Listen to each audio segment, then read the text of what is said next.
ನಮಸ್ಕಾರ ವಿಬಿಸಿ ನ್ಯೂಸ್ ಬೀಟ್ಗೆ ಸ್ವಾಗತ. ನಾನು ಸಮೀಕ್ಷಾ ಹೆಚ್ಆರ್. ಈಗ ಹೆಡ್ಲೈನ್ಸ್. ವಿದ್ಯಾರ್ಥಿಗಳ ಪಾಲಿಗೆ ಕಂಟಕವಾದ ಹಾಸ್ಟೆಲ್ ಊಟ. ಕಲುಷಿತ ಆಹಾರ ಸೇವಿಸಿ 15ಕ್ಕೂ ಹೆಚ್ಚು ವಿದ್ಯಾರ್ಥಿಗಳು ಅಸ್ವಸ್ಥ. ದಂಡೋತಿ ಅಲ್ಪಸಂಖ್ಯಾತರ ಮೊರಾರ್ಜಿ ವಸತಿ ನಿಲಯದಲ್ಲಿ ಘಟನೆ. ರೌಡಿ ಶೀಟರ್ ಮಂಜೇಶ್ ಹತ್ಯೆ ಪ್ರಕರಣ ತನಿಖೆ ಚುರುಕುಗೊಳಿಸಿದ ಪೊಲೀಸರು. A1 ಆರೋಪಿ ಪರಮೇಶ್ನಿಂದ ಸ್ಥಳ ಮಹಜರು.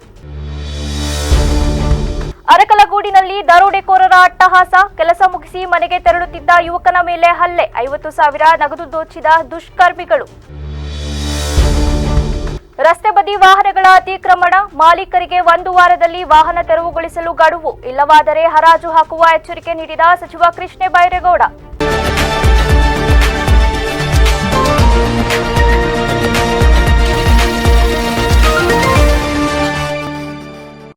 ಕಲಬುರಗಿ ಜಿಲ್ಲೆಯ ಚಿತ್ತಾಪುರ ತಾಲೂಕಿನ ದಂಡೋತಿ ಗ್ರಾಮದಲ್ಲಿರುವ ಸರ್ಕಾರಿ ಅಲ್ಪಸಂಖ್ಯಾತರ ಮೊರಾರ್ಜಿ ದೇಸಾಯಿ ವಸತಿ ನಿಲಯದಲ್ಲಿ ಕಲುಷಿತ ಆಹಾರ ಮತ್ತು ನೀರು ಸೇವಿಸಿ 15ಕ್ಕೂ ಹೆಚ್ಚು ವಿದ್ಯಾರ್ಥಿಗಳು ಅಸ್ವಸ್ಥಗೊಂಡಿರುವ ಆತಂಕಕಾರಿ ಘಟನೆ ನಡೆದಿದೆ.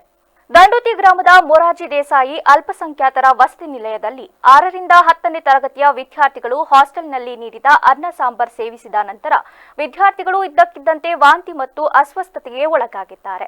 ಹಾಸ್ಟೆಲ್ನಲ್ಲಿ ನೀಡಲಾದ ಅಡುಗೆ ಕಳಪೆ ಗುಣಮಟ್ಟದಿಂದ ಕೂಡಿತ್ತು ಮತ್ತು ಕುಡಿಯಲು ಬಳಸಲಾಗಿದ್ದ ನೀರಿನ ಟ್ಯಾಂಕರ್ ಕಲುಷಿತವಾಗಿತ್ತು ಎಂದು ಪ್ರಾಥಮಿಕ ತನಿಖೆಯಿಂದ ತಿಳಿದುಬಂದಿದೆ. ಕಲುಷಿತ ಆಹಾರ ಮತ್ತು ನೀರು ಸೇವಿಸಿದ್ದೇ ಮಕ್ಕಳ ಅಸ್ವಸ್ಥತೆಗೆ ಕಾರಣ ಎಂದು ಶಂಕಿಸಲಾಗಿದೆ. ಅಸ್ವಸ್ಥಗೊಂಡ ಮಕ್ಕಳನ್ನ ತಕ್ಷಣವೇ ಸ್ಥಳೀಯ ಆಸ್ಪತ್ರೆಗೆ ದಾಖಲಿಸಿ ಚಿಕಿತ್ಸೆ ನೀಡಲಾಗುತ್ತಿದೆ. ವಿಷಯ ತಿಳಿಯುತ್ತಿದ್ದಂತೆ ಆತಂಕಗೊಂಡ ಪೋಷಕರು ಹಾಸ್ಟೆಲ್ಗೆ ದೌಡಾಯಿಸಿದ್ದು ಆಡಳಿತ ಮಂಡಳಿಯ ನಿರ್ಲಕ್ಷ್ಯದ ವಿರುದ್ಧ ಆಕ್ರೋಶ ವ್ಯಕ್ತಪಡಿಸಿದ್ದಾರೆ. ಘಟನೆಯ ಗಂಭೀರತೆಯನ್ನ ಪರಿಗಣಿಸಿ ಅಲ್ಪಸಂಖ್ಯಾತರ ಕಲ್ಯಾಣ ಇಲಾಖೆಯ ಜಿಲ್ಲಾ ಅಧಿಕಾರಿ ಸಂಗಮೇಶ್ ಅವರು ಸ್ಥಳಕ್ಕೆ ಭೇಟಿ ನೀಡಿ ಪರಿಶೀಲನೆ ನಡೆಸಿದ್ದಾರೆ. ಹಾಸ್ಟೆಲ್ನ ಅಡುಗೆ ಕೋಣೆ ಮತ್ತು ನೀರಿನ ಮೂಲಗಳ ಬಗ್ಗೆ ತನಿಖೆ ಕೈಗೊಂಡಿದ್ದಾರೆ. ये देखो सर, हॉस्टल की हालत, बच्चे खाना खा को पूरे बच्चे परेशान कर रहे, उल्टा कर ले रहे, सब कुछ रोने लगे, धोने लगे पूरे बच्चे पूरे बच्चे सर, पूरे एक तरफ से पूरे बच्चे हॉस्टल में खाना खा के जितने बच्चे दिखने लगे पूरे बच्चे परेशान है। एक तरफ से बच्चे रोने लगे, कौन बने उन्होंने लाइन क्या हुआ रो नको बैठे तुम, क्या दवाखाने डॉक्टर को लेकर नहीं कर बोलिए, लेकर नहीं बेटा, लेकर नहीं, जरा सबर बोले उन्होंने कार ले जाने। समीर वो जरा कार लेके जाओ कौन तो भी डॉक्टर कुछ बुला लेगा तो। ये देखो सर, नल का पूरा पानी नहीं, कुछ नहीं, जरा हटो अंदर। ये देखो फिल्टर की हालत देखो कैसी हो गई, क्या नहीं, पूरा फुट को गए सो क्या भी नहीं, पूरा राड़ा पूरा ये हो रहा है। ये सब चेंज कर रहे हैं। कम से कम 200-250 बच्चे हैं, 200-250 बच्चे की जिम्मेदारी कौन लेगा इसकी।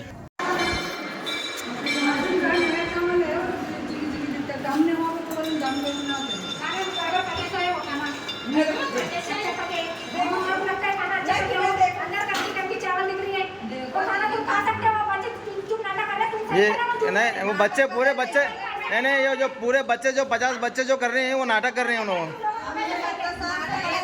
ये ऐसा खाना क्या जी, ये देखो जी खाना है, ये इसको खाना बोलते हैं। ನಗರದಾದ್ಯಂತ ಭಾರೀ ಸಂಚಲನ ಮೂಡಿಸಿದ್ದ ರೌಡಿ ಶೀಟರ್ ಹವಲಹಳ್ಳಿ ಮಂಜೇಶ್ ಹತ್ಯೆ ಪ್ರಕರಣಕ್ಕೆ ಸಂಬಂಧಿಸಿದಂತೆ ತನಿಖೆ ಚುರುಕುಗೊಂಡಿದ್ದು ಪ್ರಕರಣದ ಪ್ರಮುಖ ಆರೋಪಿ ಪರಮೇಶ್ನನ್ನ ಪೊಲೀಸರು ಘಟನಾ ಸ್ಥಳಕ್ಕೆ ಕರೆತಂದು ಸ್ಥಳ ಮಹಜರು ನಡೆಸಿದ್ದಾರೆ. ಕೆಲವು ದಿನಗಳ ಹಿಂದೆ ನಡೆದಿದ್ದ ಈ ಹತ್ಯೆಯು ಹಾಸನ ನಗರದಲ್ಲಿ ಭೀತಿಯ ವಾತಾವರಣ ಸೃಷ್ಟಿಸಿತ್ತು. ಪ್ರಕರಣದ ಗಂಭೀರತೆಯನ್ನ ಅರಿತ ಪೊಲೀಸರು ತನಿಖೆಯನ್ನ ವೇಗಗೊಳಿಸಿದ್ದು ಇದೀಗ ಪ್ರಮುಖ ಸಾಕ್ಷ್ಯಗಳನ್ನ ಸಂಗ್ರಹಿಸುವ ನಿಟ್ಟಿನಲ್ಲಿ ಮಹಜರು ಪ್ರಕ್ರಿಯೆಯನ್ನ ಪೂರ್ಣಗೊಳಿಸಿದ್ದಾರೆ. ಆರೋಪಿ ಪರಮೇಶ್ನನ್ನ ಕರೆತರುವಾಗ ಯಾವುದೇ ಅಹಿತಕರ ಘಟನೆಗಳು ನಡೆಯದಂತೆ ಪೊಲೀಸ್ ಇಲಾಖೆ ಬಿಗಿ ಭದ್ರತೆಯನ್ನ ಏರ್ಪಡಿಸಿತ್ತು. ಹತ್ಯೆ ನಡೆದ ರೀತಿಯ ಕುರಿತು ಆರೋಪಿಯಿಂದ ಮಾಹಿತಿ ಪಡೆಯುವ ಉದ್ದೇಶದಿಂದ ಈ ಮಹಜರು ನಡೆಸಿದ್ದು ಘಟನಾ ಸ್ಥಳದಲ್ಲಿ ಹತ್ಯೆಗೆ ಸಂಬಂಧಿಸಿದ ಪ್ರಮುಖ ಅಂಶಗಳನ್ನು ಪರಿಶೀಲಿಸಿದ ಪೊಲೀಸರು ತನಿಖೆಗೆ ಅಗತ್ಯವಿರುವ ಸಾಕ್ಷ್ಯಾಧಾರಗಳನ್ನು ದಾಖಲಿಸಿಕೊಂಡಿದ್ದಾರೆ. ಅರಕಲಗೂಡು ತಾಲೂಕಿನ ಕಣಿವೆ ಬಸಪ್ಪ ಬಳಿ ಕೆಲಸ ಮುಗಿಸಿ ಮನೆಗೆ ತೆರಳುತ್ತಿದ್ದ ಯುವಕನೊಬ್ಬನನ್ನ 3 ದುಷ್ಕರ್ಮಿಗಳು ಅಡ್ಡಗಟ್ಟಿ ಹಣ ಹಾಗೂ ಮೊಬೈಲ್ ದೋಚಿಕೊಂಡು ಪರಾರಿಯಾಗಿರುವ ಘಟನೆ ನಡೆದಿದೆ. ಪಟ್ಟಣದ ಧನ್ವಂತರಿ ಮೆಡಿಕಲ್ನಲ್ಲಿ ಕೆಲಸ ಮುಗಿಸಿಕೊಂಡು ಆಳುವಾರ ಗ್ರಾಮಕ್ಕೆ ಕಣಿವೆ ಬಸಪ್ಪ ಮಾರ್ಗವಾಗಿ ಬೈಕ್ನಲ್ಲಿ ತೆರಳುತ್ತಿದ್ದ ವೇಳೆ ಮೂವರು ದುಷ್ಕರ್ಮಿಗಳು ಬೈಕ್ ಸವಾರರನ್ನ ಅಡ್ಡಗಟ್ಟಿದ್ದಾರೆ. ಬಳಿಕ ಆತನ ಬಳಿ ಇದ್ದ 50,000 ನಗದು ಹಾಗೂ ಮೊಬೈಲ್ ಫೋನ್ ದೋಚಿದ್ದಾರೆ ಎಂದು ತಿಳಿದು ಬಂದಿದೆ. ಇದಲ್ಲದೆ ದುಷ್ಕರ್ಮಿಗಳು ಬೈಕ್ ಸವಾರ ಪ್ರಜ್ವಲ್ ಮೇಲೆ ಹಲ್ಲೆ ನಡೆಸಿ ಗಾಯಗೊಳಿಸಿ ಪರಾರಿಯಾಗಿದ್ದಾನೆ ಎನ್ನಲಾಗಿದೆ. ಗಾಯಗೊಂಡಿರುವ ಪ್ರಜ್ವಲ್ ಅವರನ್ನ ಅರಕಲಗೂಡು ಸರ್ಕಾರಿ ಆಸ್ಪತ್ರೆಗೆ ದಾಖಲಿಸಿ ಚಿಕಿತ್ಸೆ ನೀಡಲಾಗುತ್ತಿದೆ. ಈ ಸಂಬಂಧ ಕೊಣನೂರು ಪೊಲೀಸ್ ಠಾಣೆ ವ್ಯಾಪ್ತಿಯಲ್ಲಿ ಪ್ರಕರಣ ದಾಖಲಾಗಿದ್ದು ಆರೋಪಿಗಳ ಪತ್ತೆಗೆ ಪೊಲೀಸರು ತನಿಖೆ ಆರಂಭಿಸಿದ್ದಾರೆ. ನನ್ನ ಹೆಸರು ಪ್ರಜ್ವಲ್. ಮೆಡಿಕಲಲ್ಲಿ ಕೆಲಸ ಮಾಡೋದು. ಮೆಡಿಕಲಿಂದ ಕೆಲಸ ಮುಗಿಸಿ ಮನೆಗೆ ಹೋಗೋ ಟೈಮಲ್ಲಿ 9 ಗಂಟೆಯಲ್ಲಿ 3 ಜನ ಗಾಡಿ ಅಡ್ಡೆ ಹಾಕಿ ಹಲ್ಲೆ ಮಾಡಿ 50,000 ದುಡ್ಡು, ಮೊಬೈಲು ಎಲ್ಲ ಕಿತ್ಕೊಂಡು ಸ್ಟೇಷನ್ಗೆ ಕಂಪ್ಲೇಂಟ್ ಮಾಡಿದ್ದೀರಾ? ಮಾಡಿದ್ದೀನಿ. ಯಾರು ಬಂದಿದ್ರಾ? ಅವ್ರೇನಾರು ಕಂಡು ಹಿಡಿಯೋಕ್ಕಾಗುತ್ತಾ? ನಾನು ಇವತ್ತೇ ನೋಡಿದ್ದು. ರಾತ್ರಿ ಎಷ್ಟು? 9 ಗಂಟೆಲಿ ಆಗಿರೋದ? ದುಡ್ಡು ಎಷ್ಟಿತ್ತು? 50,000. ಫೋನು ದುಡ್ಡು ಎಲ್ಲ ಕಿತ್ಕೊಂಡಿದ್ದಾರೆ. ಹೆಸರು ಹೇಳ್ಬೇಕಾ? ಪ್ರಜ್ವಲ್.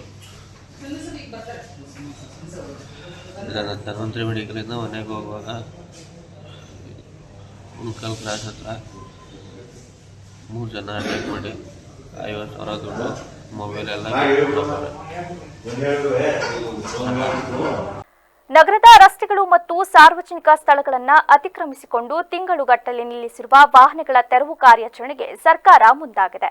ಈ ಕುರಿತು ಮಾತನಾಡಿದ ಸಚಿವ ಕೃಷ್ಣ ಬೈರೇಗೌಡ ಅವರು ರಸ್ತೆಗಳನ್ನು ಗುಜರಿ ಅಂಗಡಿಗಳನ್ನಾಗಿ ಮಾಡದಂತೆ ಸಾರ್ವಜನಿಕರಿಗೆ ಕಟ್ಟುನಿಟ್ಟಿನ ಎಚ್ಚರಿಕೆ ನೀಡಿದ್ದಾರೆ.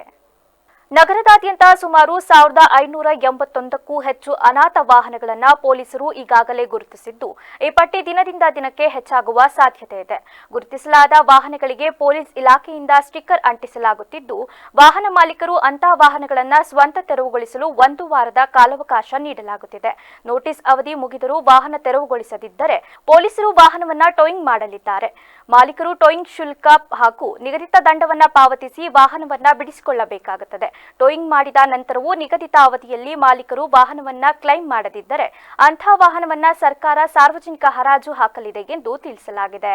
ರಸ್ತೆ ಬದಿಯಲ್ಲಿ ಅಥವಾ ಪಾರ್ಕಿಂಗ್ ಜಾಗಗಳಲ್ಲಿ ಯಾರು ತಮ್ಮ ಸ್ವಂತ ವಾಹನಗಳನ್ನು ಬಿಟ್ಬಿಟ್ಟಿದ್ದಾರೆ, ಅಂದರೆ ಬಿಡಾಡಿ ವಾಹನಗಳು, ಅಬಂಡೆಂಟ್ ವೆಹಿಕಲ್ಸ್, ಇವುಗಳನ್ನು ತೆರವು ಮಾಡಬೇಕು ಅಂತ ನಾನು 15 ದಿನಗಳ ಹಿಂದೆನೇ ಜನಗಳಿಗೆ ಮನವಿ ಮಾಡಿದ್ದೆ ಮತ್ತು ಎಚ್ಚರಿಕೆಯನ್ನು ಕೂಡ ಕೊಟ್ಟಿದ್ದೆ.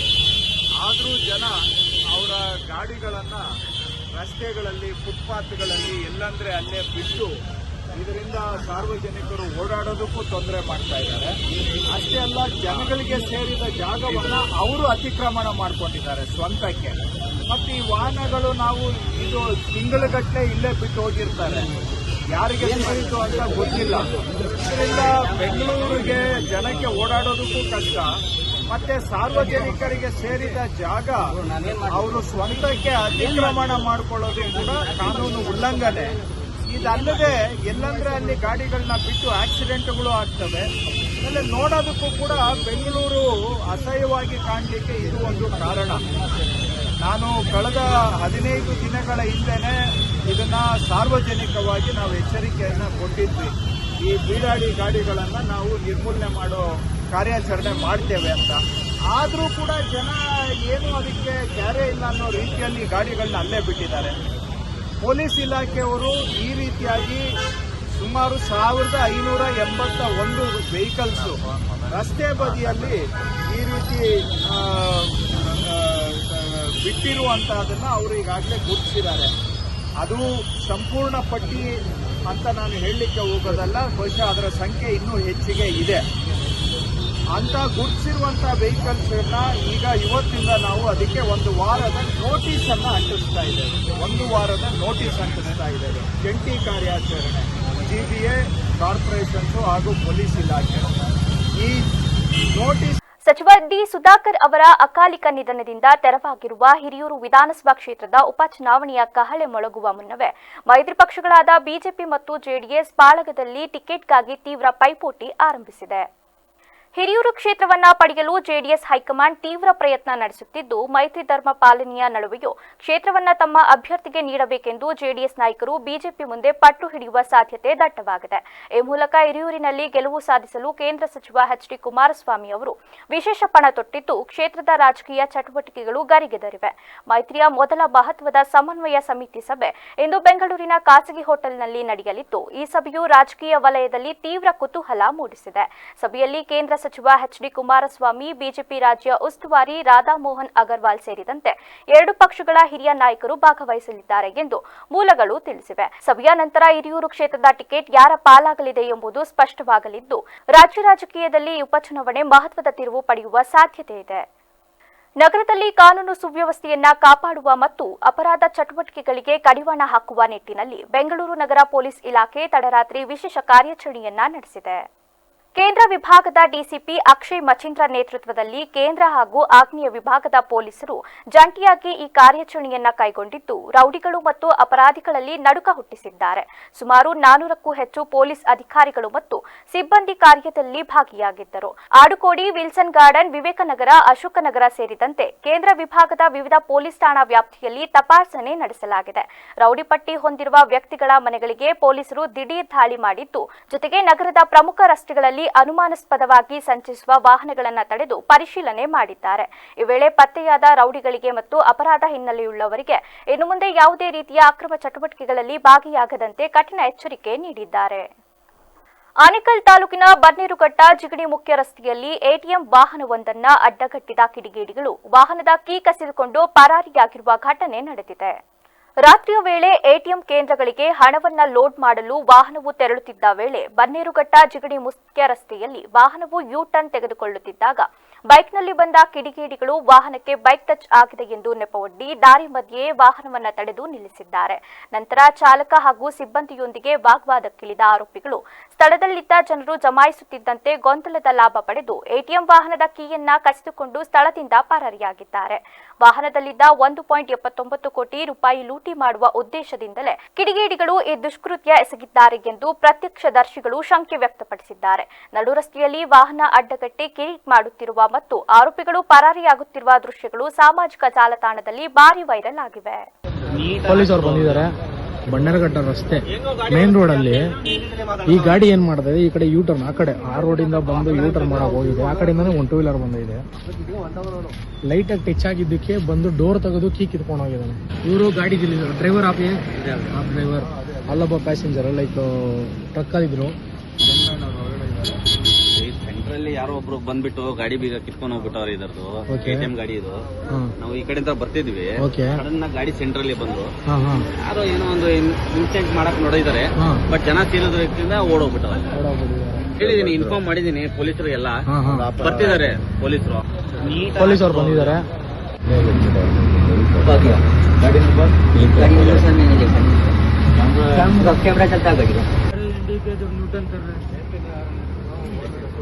ಇವ್ರಿಗೆ ಇನ್ನೊಂದು ಗಾಡಿ ತರಿಸಿ ಕೀನ ಎಕ್ಸ್ಚೇಂಜ್ ಮಾಡಿಸ್ಬಿಟ್ಟು ತಗೊಂಡು ಹೋಗ್ತಾ ಇದ್ದಾರೆ.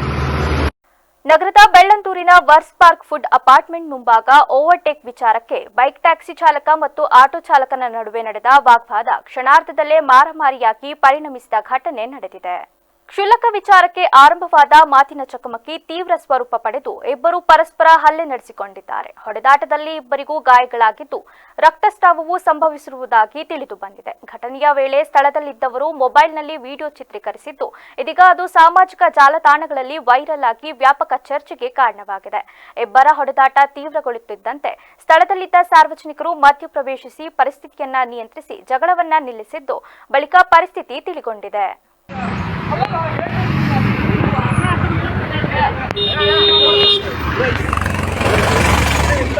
No. ಬಿಡು ಬಿಡು ಅಣ್ಣ ಹೋರಾಟ ಮಾಡ್ಕೊಂಡು ಹೋಗಿದ್ದಾರೆ ಎತ್ತಿ ಇವಾಗ ಗಾಡಿ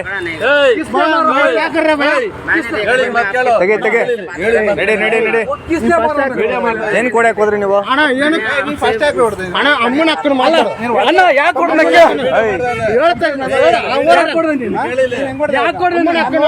ಅಮ್ಮನ ಅಕ್ಕನ ಅಂದ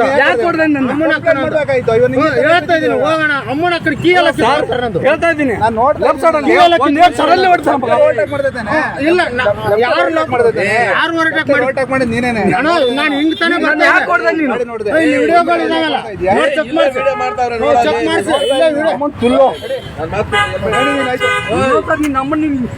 ನೋಡಿ ಅಮ್ಮನ ಅಕ್ಕನೆಲ್ಲ ಮಾತಾಡೋದು ಲೆಫ್ಟ್ ಅಲ್ಲಿ ನಾನು ತಾನೇ ಬರ್ತಾ ಇದ್ದೆ ಲೆಫ್ಟ್ ಅಲ್ಲಿ ನಾನು ತಾನೇ ಬರ್ತಾ ಅವ್ರು ಸಾರಿ ಕೇಳ್ಬೋದಾಗತ್ತಲ್ಲ